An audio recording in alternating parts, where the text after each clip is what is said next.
We'll start with the chemical shift. So, in order to study the shift in the position of the peak with respect to a TMS,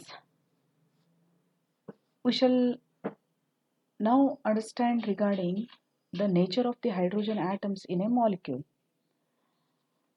The hydrogen atoms are attached to the carbon in a molecule, and the immediate vicinity of these hydrogen atoms, they are again bonded to different types of atoms or functional groups.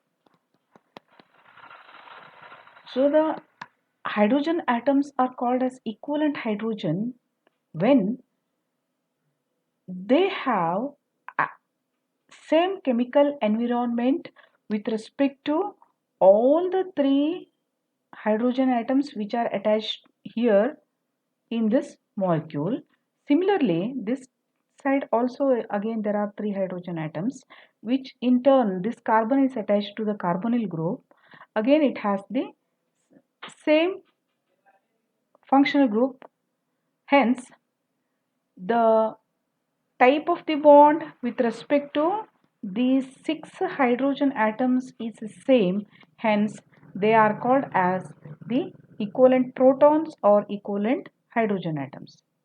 Similarly, in the next compound also, since it is a symmetrical molecule, with respect to these hydrogen atoms on either side, the similar group, that is chlorine, is attached. Hence, they all the four hydrogen atoms are called as the equivalent hydrogen atoms. That means if they have same kind of bond with respect to all the hydrogen atoms, then they are called as equivalent hydrogens. If the type of bonding changes, then they are called as the non-equivalent hydrogen atoms. So here you can see the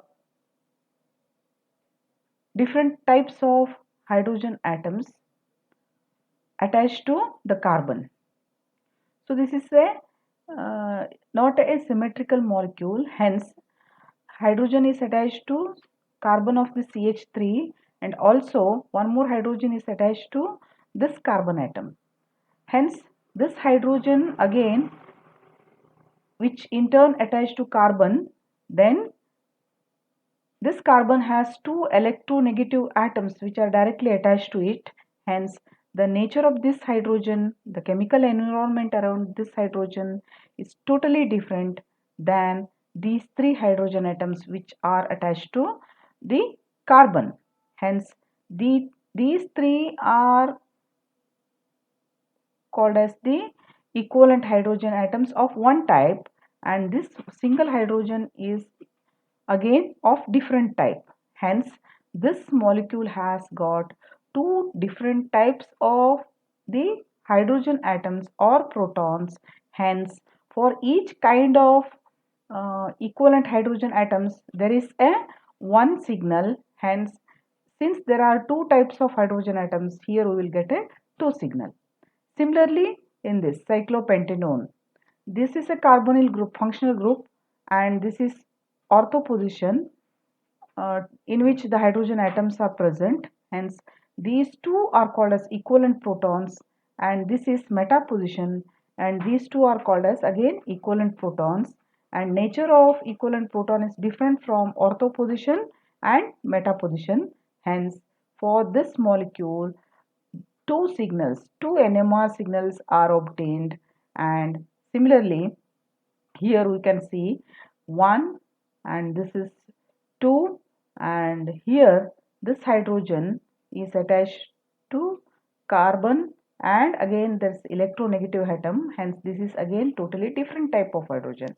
So in all 1, 2 and 3 different types of protons are present, so you'll get three signals. Similarly in this molecule we have the double bond, then here again hydrogen atoms are there, one type, then this is second ortho position, and this is third. Hence there are three types of hydrogen atoms, hence we will get a three signals.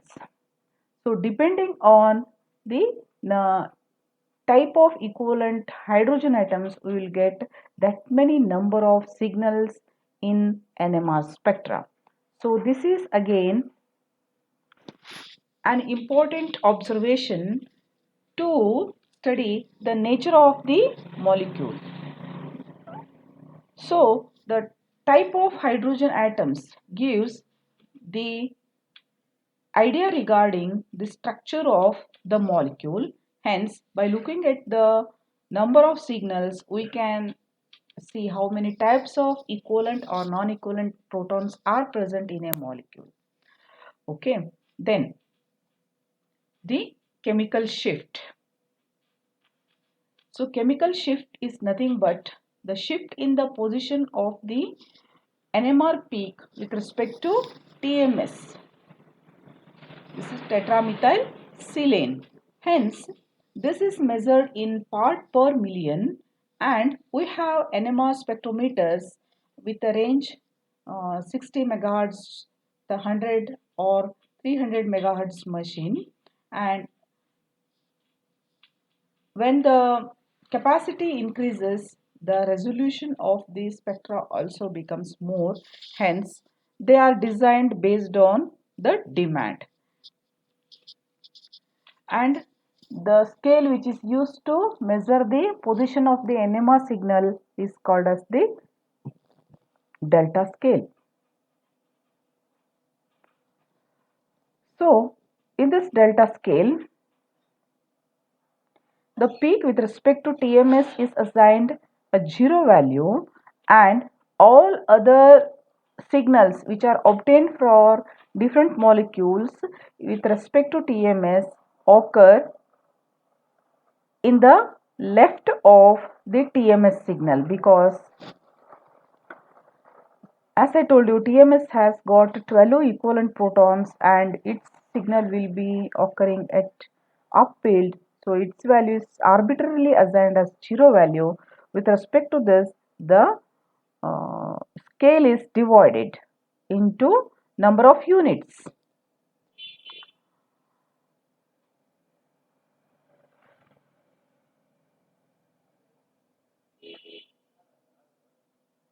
So for measuring the NMR spectra, here the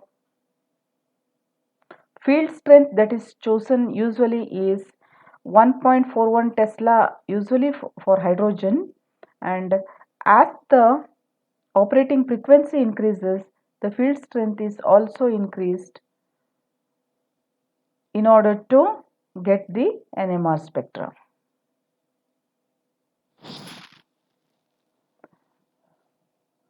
So as the frequency increases, the shift in the peak position will increase, so more resolution is obtained. So this is an important aspect in the NMR spectra, that is the chemical shift. So it is the shift from TMS in hertz with respect to the signal that we are getting. Hence, chemical shift can be defined as the shift in hertz divided by spectrometer frequency in megahertz, and it is usually expressed in terms of ppm, that is parts per million. And whatever may be the field strength, we will get the same delta value irrespective of the field strength. Hence, usually the chemical shift, this delta value is reported for each type of the equivalent proton that is present in a molecule.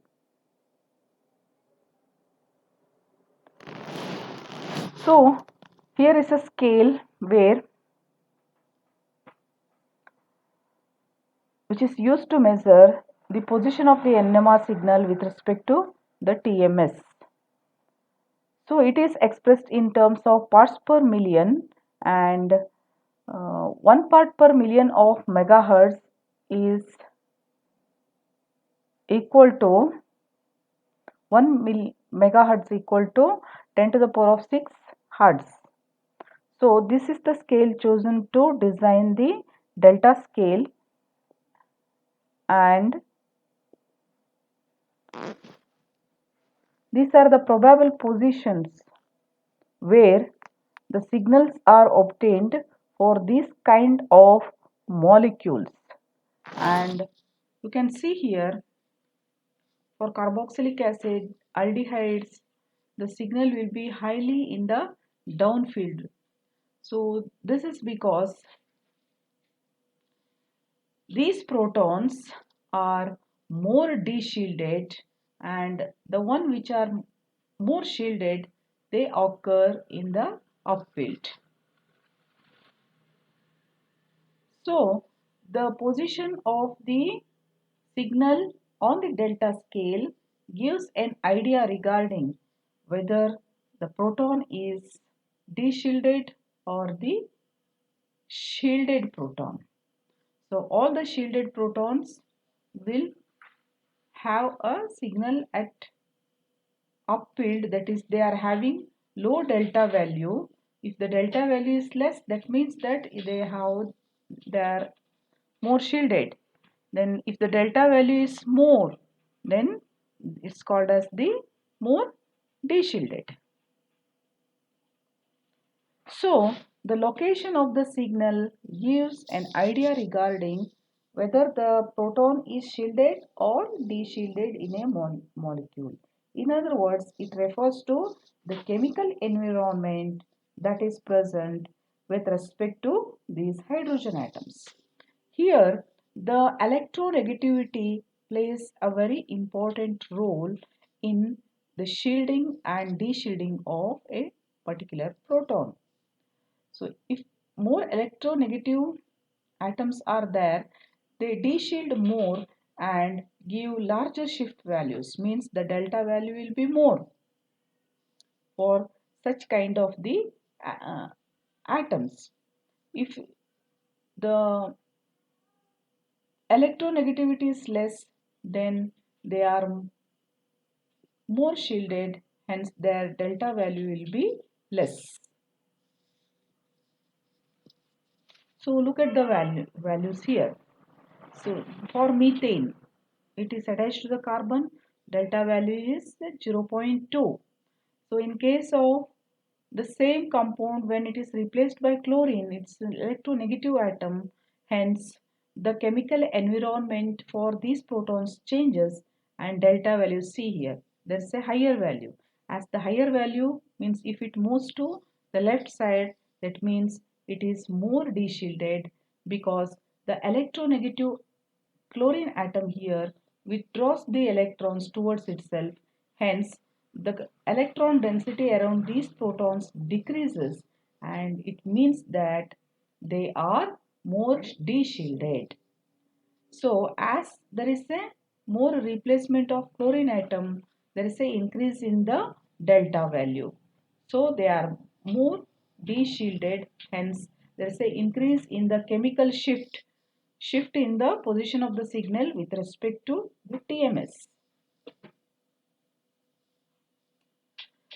So likewise here in this graph, table,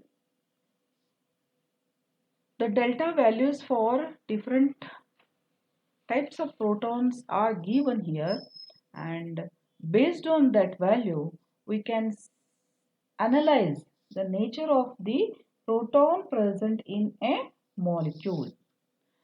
See, for alkanes,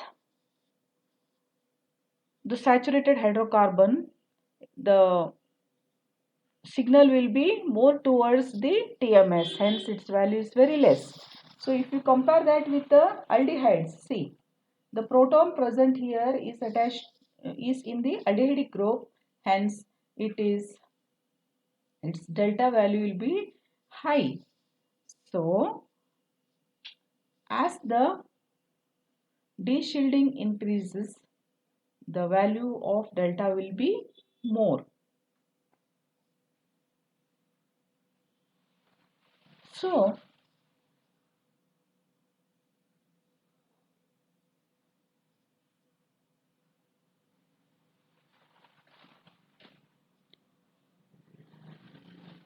So in this way, chemical shift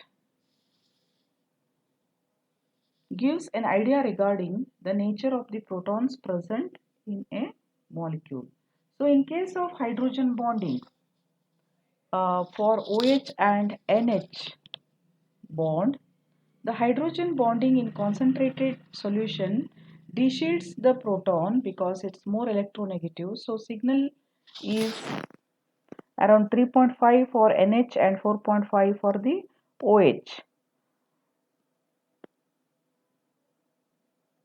So here we have a spectra of a carboxylic acid, simple carboxylic acid, acetic acid. So it has how many types of protons? There are two types of protons. There are three equivalent protons in CH3 and one with respect to hydrogen of the OH group. So it has two different types of the equivalent protons, hence it gives two signals, and among this the CH3 here, it's an alkyl group, hence its peak will be towards the TMS, delta value will be less, it occurs in the upfield, while in case of OH group, since it is attached to the electronegative oxygen atom, its peak corresponds to the presence of only one proton, hence it it occurs more in the downfield, one thing, and the height of the signal refers to the ratio of the hydrogen atoms present in these two types of equivalent protons. So here there are three equivalent protons and hence height will be more with respect to one proton of the OH group. Similarly, in this case, we have three different types of protons. See, the chemical environment for this hydrogen is different. C double bond O group is there. Here there are two carbonyl groups attached to CH2 group. It's different. And for this CH3 directly it is attached to oxygen atom. Hence, there are three different types of protons or three different types of the equivalent protons. Therefore, three signals are obtained. And again, for alkyl group, it usually occurs in the upfield with respect to the TMS. Then we have, see here, CH2 which is attached to two carbonyl group, it comes in the middle. And lastly, since it is attached to electronegative oxygen atom, it occurs in the downfield or delta value will be more. So here the ratio of hydrogen atoms is 3:2:3. So these two are almost having the equivalent height compared to the middle one. So this is the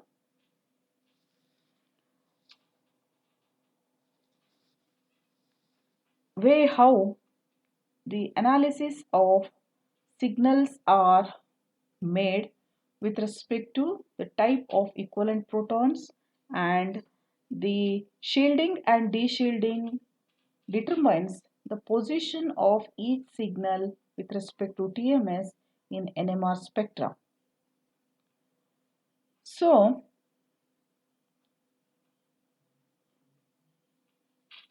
with this, now we shall move to the other aspect like spin-spin splitting.